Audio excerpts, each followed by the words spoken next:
I think it's really interesting that when Jesus was talking to his disciples, and he used a tree as an illustration to show that we are not separate. And it's a really good pointing. As we can see here, there is a tree, and there are many branches coming from the root, and then they branch off into little twigs which have got leaves on them. And if this tree could talk, and I asked the tree, "Who and what are you?" the tree would say, "I exist."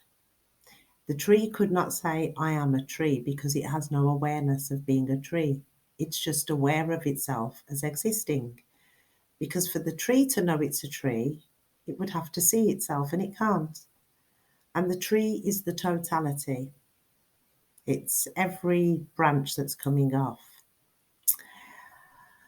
But if I got a little bit closer and I walked up to the branches and I said to the twigs, "What are you?"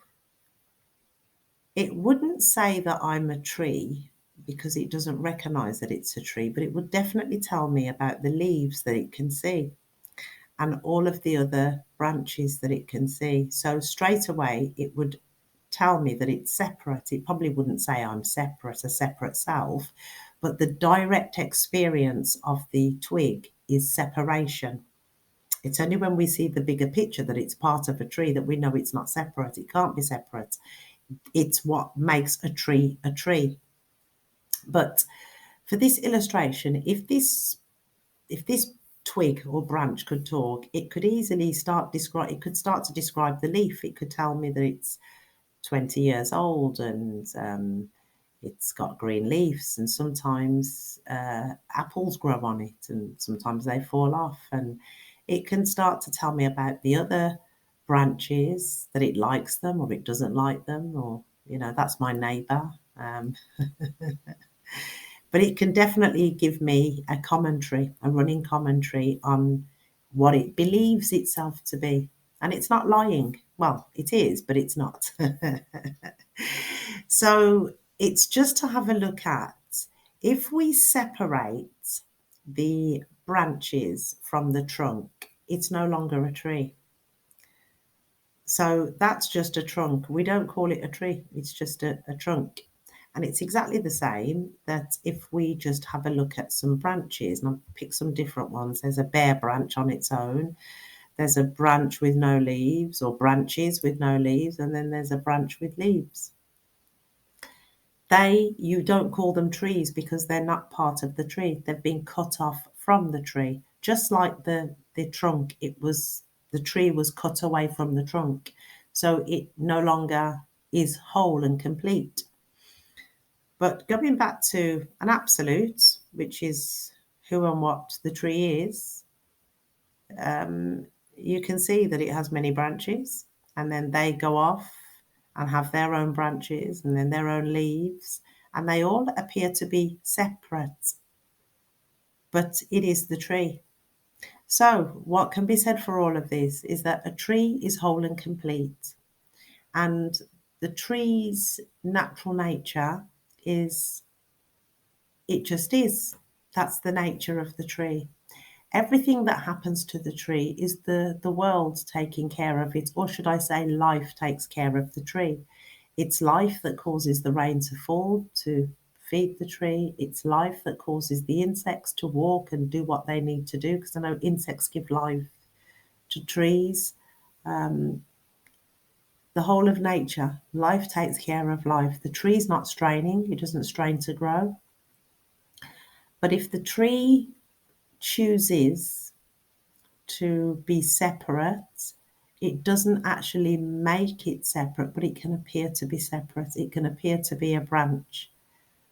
And I'm just trying to think of how, if we actually spoke to a tree and the tree spoke back, how we would react if the branch said, "I'm separate, I need a bit of security, and I don't like how my leaves are green. I want to look like that one over there." I don't think we could console that twig. I don't think we could say it's okay, because we'd think, but you are the tree.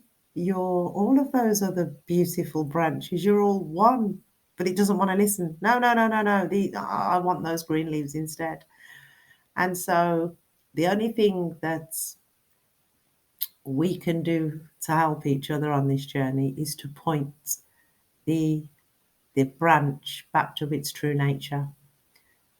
We can't teach the branch. The branch will always appear as separate, no matter how awake it is. It will always appear. It will just be an awakened branch. That's all. Which is, does it stop it from being the tree? The absolute is to point the attention. The branch has imagined itself to be separate with the attention. So it's to help that branch to dissolve the attention, because it's apparently suffering because it's separate and it's got all these leaves that are different to everybody else's. That is self-realization. It's for the branch to self-realize that it is actually a tree. Once it knows it's the tree, oh my God, then it'll just let the branch go through what it's got to go through.